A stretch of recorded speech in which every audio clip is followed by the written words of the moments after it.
जब भी आप कोई बर्थ चार्ट देखते हो ना, तो आपको क्या क्या देखना पड़ता है एनालिसिस करने के लिए, ये मैं आज बताने जा रहा हूँ।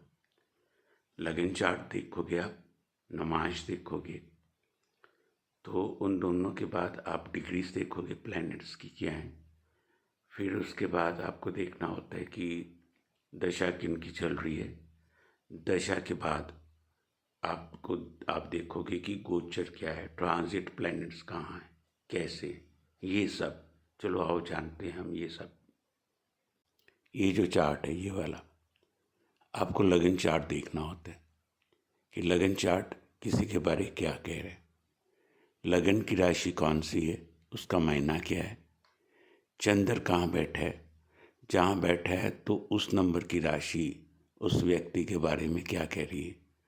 तो दो राशि जाननी होती है, लगन राशि, चंद्र राशि। फिर राशियों की प्लेसमेंट्स देखनी होती है कैसे है।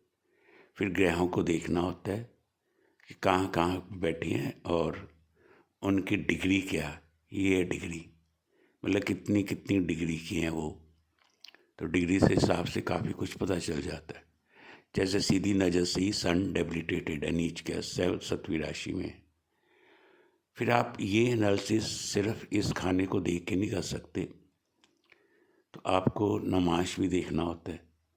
यदि एक खाना खराब है तो क्या नमाश में भी वो खराब है कि नहीं, तभी आप उसका एनालिसिस कर पाओगे। फिर आपने ये देखना होता है, ये तो हो गया कि आपने चार्ट को देख लिया कि इंसान किस तरह का है।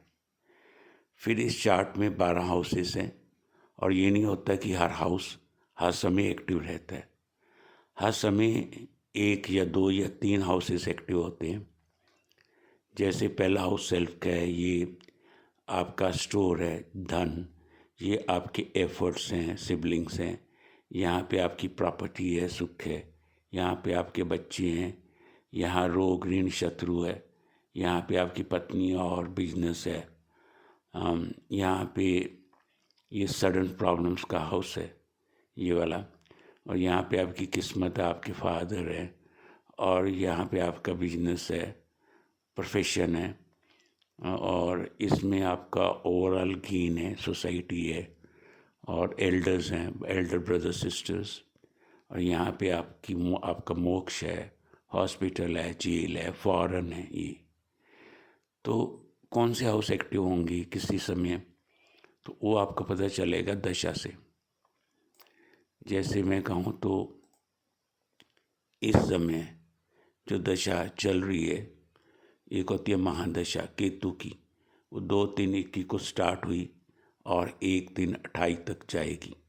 ये हम कहते हैं कि बड़ी चेयर केतु के पास है। तो केतु कहाँ पे है, यहाँ पे।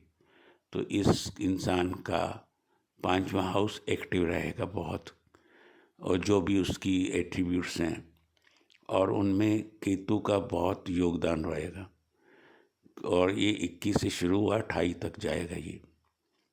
और इसके अंडर कौन जा रहा है अब, ये तो पहली महादशा होगी। इसके नीचे कौन जैसे हम बात करें अभी टाइम की, तो चल रहा है टाइम राहु का चल रहा है। ये राहु 31/1/24 को एंटर किया था और ये राहु एग्जिट करेगा 17/2/2025 को।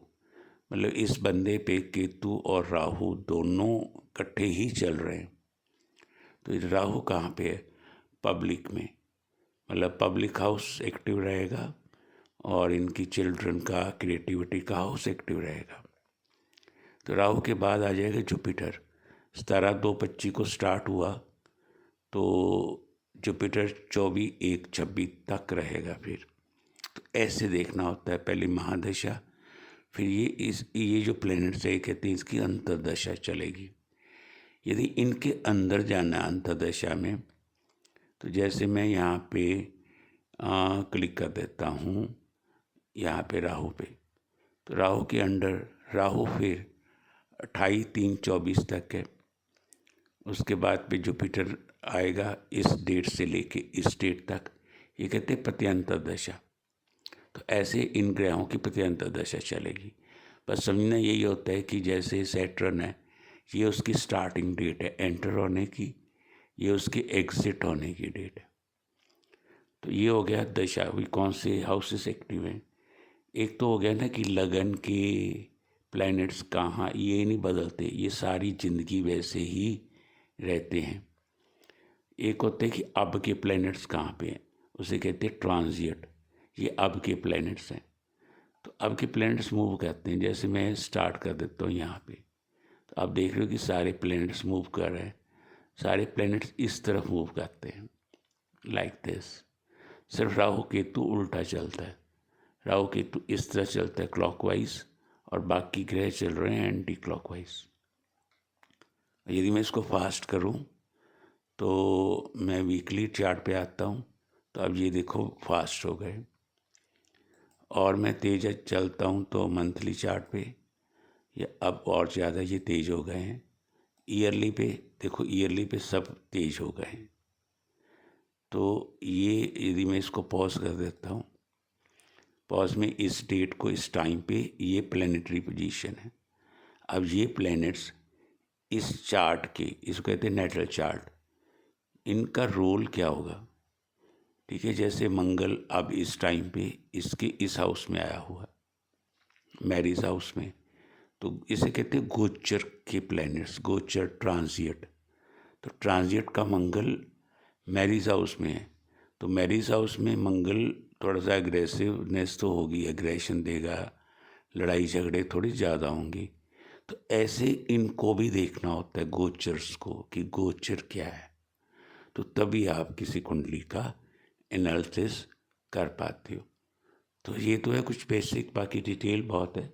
तो मेरा कोर्स ज्वाइन कीजिए। मेरा नंबर नोट कर लो आप, 9877588784। ओके।